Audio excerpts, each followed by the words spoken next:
Vous écoutez Alger Chaîne 3, le journal.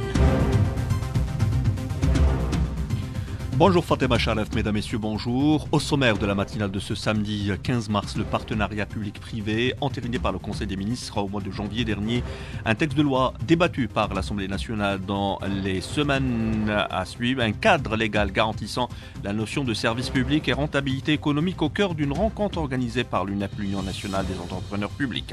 15e jour du massacre de Ramadan avec un élan de solidarité et de cohésion familiale. Megaftor aide aux nécessiteux, autant de preuve de cette cohésion sociale. Lutte contre les stupéfiants avec cette importante saisie opérée par les éléments de l'ANP, 1 750 000 comprimés saisis cette semaine. Négociation pour la deuxième phase du cessez-le-feu à Gaza. La résistance palestinienne Hamas annonce être disposée à la libération d'un prisonnier de guerre d'origine américaine et de rendre les dépouilles de 4 autres prisonniers. Cela dans le cadre d'un accord permettant de discuter de la suite à donner à la trêve. Sahara occidental, expulsé par l'occupant marocain après une brève visite à Dakhla dans les territoires occupés, le secrétaire chargé des relations internationales à la Confédération générale des travailleurs espagnols avertit contre la dangereuse escalade et les atteintes commises par le Marzen au Sahara occidental. Du sport, le sélectionneur de l'équipe nationale, Vladimir Petkovic, qui dévoile la liste des 26 joueurs retenus pour les 2 prochains matchs qualificatifs pour la Coupe du Monde. Une liste marquée par le retour de l'ailier gauche Youssef Bellaili. Nous reviendrons également sur les 4 matchs hier pour l'entame de la 20e journée de Ligue 1. Mesdames, Messieurs, bonjour. Économie pour entamer les pages de cette édition, le partenariat public-privé, entériné par le Conseil des ministres au mois de janvier dernier. Dans ce cadre, un texte de loi sera débattu par l'Assemblée nationale dans quelques semaines. La question au cœur d'une rencontre ayant réuni hier soir des opérateurs économiques publics et privés, réunion organisée par l'Union nationale des entrepreneurs publics et les détails avec Hakima Kamal. Dans son discours à l'adresse des opérateurs économiques et experts, le président de l'UNEP, l'Union nationale des entrepreneurs publics, Amara Sharafuddin, a évoqué l'importance de parachever la dépénalisation de l'acte de gestion pour permettre une véritable prise d'initiative des managers dans le sillage des réformes structurelles engagées par l'État. Pour le président de l'UNEP, le PPP, le partenariat public-privé, entériné par le Conseil des ministres du mois de janvier dernier, représente une opportunité pour l'État d'alléger les dépenses publiques et d'impliquer le secteur privé dans la réalisation, la gestion plus efficace des infrastructures de base ou la gestion des différents services aux contribuables. Ce partenariat public-privé devient indispensable, selon le président de l'UNEP, pour faire face aux crises multidimensionnelles qui se posent aux pays en développement. C'est donc dans ce cadre que l'Union des entrepreneurs publics a créé un think tank baptisé Institut de l'entreprise et des politiques économiques, PolitEco, pour évaluer la pertinence des politiques économiques de l'heure et apporter leur contribution. C'était le compte-rendu de Hakima Kamal. Les services d'état civil des 57 communes de la wilaya d'Alger sont ouverts depuis hier soir à partir de 21h et jusqu'à 23h30, et cela pour permettre aux souscripteurs ADL3 de retirer les documents nécessaires à leur dossier. De son côté, l'ADL a mis un numéro vert à la disposition des souscripteurs, le 3040, pour répondre à toutes les questions et préoccupations relatives à la plateforme numérique dédiée au programme ADL3.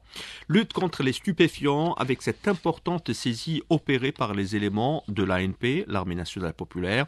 1 750 000 comprimés saisis cette semaine. Ils étaient dissimulés à bord d'un véhicule utilitaire intercepté à Ain Amenas. 3 quintaux de kif traités ont été également saisis dans la wilaya de Tiaret. La télévision publique nationale a retransmis en direct à partir de la Grande Mosquée de Paris la prière du vendredi, Salat al-Jumu'ah, au cours de laquelle l'imam a mis l'accent sur les valeurs fondamentales de l'islam, notamment la paix et la tolérance, tout en réaffirmant le soutien de la Grande Mosquée au peuple palestinien. Et à propos justement du peuple palestinien, deuxième vendredi du massacre de Ramadan, malgré les restrictions, 80 000 personnes ont assisté à la prière d'Al-Jumu'ah à Al-Aqsa hier. Les forces d'occupation sionistes avaient pourtant imposé des restrictions strictes à l'entrée des fidèles venant de la Cisjordanie occupée vers El-Quds pour accomplir la prière du vendredi. Voilà ce qui nous amène à évoquer également les négociations pour la deuxième phase du cessez-le-feu à Gaza. Le mouvement de résistance palestinien, le Hamas, annonce être disposé à la libération d'un prisonnier de guerre d'origine américaine et de rendre les dépouilles de 4 autres prisonniers, et cela dans le cadre d'un accord permettant de discuter de la suite à donner à la trêve. Le Hamas qui se dit ouvert au dialogue malgré les tentatives de sabotage menées par le Premier ministre sioniste Benjamin Netanyahou.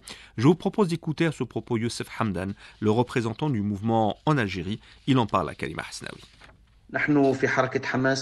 Nous sommes attachés à l'accord de cessez-le-feu signé et considérant cet accord comme seule solution pour préserver la paix dans la région. Pour mettre un terme aux manœuvres de sabotage de Netanyahou, nous devons passer à la deuxième phase de l'accord et tout autre accord partiel pour garantir cet objectif.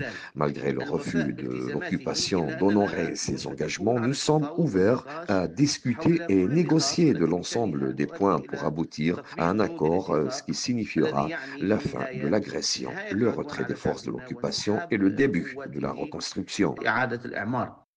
Crise au Soudan, également le groupe A3+, du Conseil de sécurité des Nations Unies, Algérie, Somalie, Sierra Leone et Guyane a appelé depuis New York les parties au conflit à saisir l'occasion du mois sacré de Ramadan pour un accord de paix immédiat et inconditionnel et l'ouverture d'un dialogue afin de parvenir à une paix durable. Un appel lancé lors de la déclaration lue par le représentant permanent de l'Algérie auprès de l'ONU, Ammar Benjama. Nous condamnons toutes les formes de violation contre les civils. Nous demandons à ce que les enquêtes nécessaires soient diligentées afin d'identifier les auteurs de ces crimes abominables. Il semblerait malheureusement que les acteurs soudanais aient choisi la solution militaire. La protection des civils, en particulier des femmes, des filles, des enfants, n'est pas possible si l'on ne jette pas les bases d'un processus politique national sans exclusive, digne de ce nom, un processus pris en main par les Soudanais eux-mêmes. À cet effet, nous demandons un cessez-le-feu immédiat et sans condition. Nous demandons la reprise du dialogue. Nous réitérons également notre appel en faveur d'une condamnation publique et sans ambages de toute ingérence étrangère dans le conflit au Soudan. Ammar Benjama, le représentant permanent de l'Algérie auprès de l'ONU. Dans le dossier sahraoui expulsé par l'occupant marocain, après une brève visite à Dakhla dans les territoires occupés, le secrétaire chargé des relations internationales à la Confédération générale des travailleurs espagnols, David Blanco, a averti quant à la dangereuse escalade des atteintes commises par le Marzen au Sahara occidental. Dans une déclaration à l'APS, Algérie Presse Service, Blanco a attiré l'attention sur le fait que le Marzen ne souhaite pas que ces graves atteintes aux droits humains soient révélées. Et c'est précisément pour cette raison qu'il interdit aux observateurs, aux défenseurs des droits humains, aux syndicalistes et aux professionnels des médias d'accéder au territoire sahraoui occupé. Il est 8h08 sur les ondes d'Alger 3, 15e jour du mois sacré de Ramadan.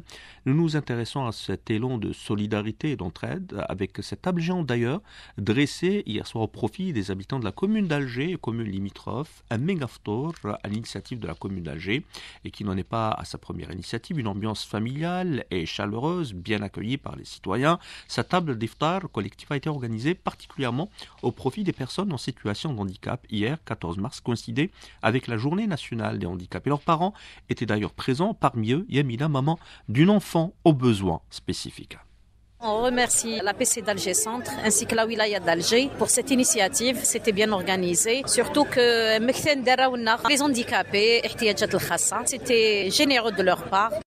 Et pour Abdelkarim Belkadi, adjoint maire de la commune d'Alger Centre, cette initiative est devenue une tradition. Elle permet aux familles de se connaître. Il souligne qu'un espace sur cette table a été spécialement réservé justement aux parents des personnes en situation de handicap et leurs enfants. C'est devenu une tradition au niveau de la commune d'Alger Centre d'accueillir le mois de Ramadan avec cette table sur fond d'ambiance familiale. Cela permet aux familles de se connaître, des familles qui viennent des communes proches d'Alger comme Boumerdes, Tipaza, Ain Defla, Tizi Ouzou. C'est une table à laquelle est convié tout le monde, du plus démuni au plus aisé. Et nous avons organisé ce repas socialement à l'occasion de la journée nationale des personnes en situation de handicap.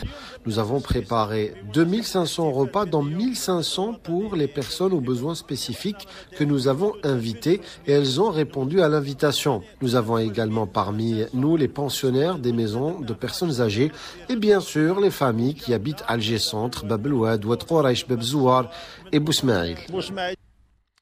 Justement, un mois sacré de Ramadan et des traditions jalousement d'ailleurs préservées, considérées comme une destination touristique par excellence. Cherchel recèle de riches potentialités touristiques et culturelles, jaloux de leur patrimoine matériel et immatériel. Ses habitants restent très attachés à leurs traditions et coutumes, notamment durant le mois sacré de Ramadan. Visite guidée dans ce reportage signé Soraya Roslan.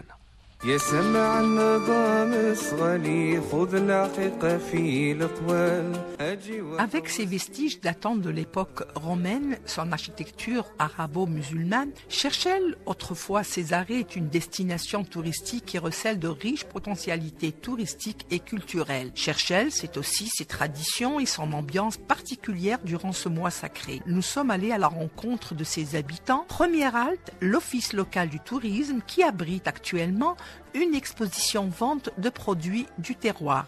Son président, Mohamed Korché. Comme c'est une tradition chez nous, avant le Ramadan, on sollicite les artisans, les femmes qui travaillent chez elles, qui préparent des trucs du terroir. Nous avons également de la vannerie, d'abord développer le zana traditionnel. Autre endroit qui mérite le détour, le marché local de Cherchel. On y vient de partout pour se ravitailler en produits du terroir. Visite guidée avec Abdelrahman Bakhti, artiste. Il y a de tout. Donc, comme vous voyez, c'est très riche, très ancien. Il a été modifié plusieurs fois, mais c'est un souk qui a peut-être plus d'un siècle. Tout le monde des villages limitrophes, ils viennent s'approvisionner de ce souk. Le temps d'une journée, nous garderons en mémoire le souvenir de toutes ces familles, gardiennes dans leur riche patrimoine et traditions ancestrales. Riche patrimoine, c'est le cas également de Gherdaya. Gherdaya, l'heure est à la réhabilitation des maisons dans les Qsour, justement. 5500 logements concernés sur les 11 000 logements portant sur 8 Qsour pour un montant d'1 milliard de dinars, nous dit notre correspondant permanent sur place, Mahfoud Karkar. Le secteur de l'habitat à Gherdaya a lancé une opération de réhabilitation des maisons dans les Qsour antiques. Écoutons le directeur du logement Ali Gerbel. Un programme concernant 5500 logements pris en charge sur une totalité de 11 000 logements sur les 8 Qsour. Le taux d'avancement actuellement moyen, nous sommes à 30%, donc l'équivalent de 1800 logements sont déjà réhabilités. Le montant alloué pour les 5500 logements est de 1 milliard de dinars. Et au taux financier, nous sommes à 25%. Nous comptons terminer l'opération en fin d'année. Cette réhabilitation est basée essentiellement sur l'usage des matériaux de construction locaux. La réhabilitation porte sur des travaux de confortement et de consolidation des structures, des murs porteurs, des logements traditionnels, puis la restauration et la réhabilitation des planchers traditionnels aussi. Puis à la fin, on vient terminer par l'embellissement et la peinture du logement tout en utilisant des matériaux locaux, de la chaux, de la pâte de chaux. Concernant l'étanchéité saharienne composée de poutres issues de palmiers, revêtues de mortier de terre cuite ainsi que de sable et de polyane, finies avec de mortier de chaux. Il s'agit de travaux vraiment traditionnels pour préserver le patrimoine local. Pour mieux gérer et réussir les travaux, des APC et associations ont été contactés ainsi que les secteurs en relation avec les réseaux à l'image d'Algérie Télécom, Sonalgaz et l'ADIE. De Gherdaya, Mahfoud Karkar pour Alger 3. Et pour clore les pages de cette édition, retour sur la soirée qui a eu lieu hier à l'Opéra d'Alger où le chanteur Nouni Saïd Mengelet a enflammé la scène et émerveillé le public fortement présent, nous dit Fatah Boumati.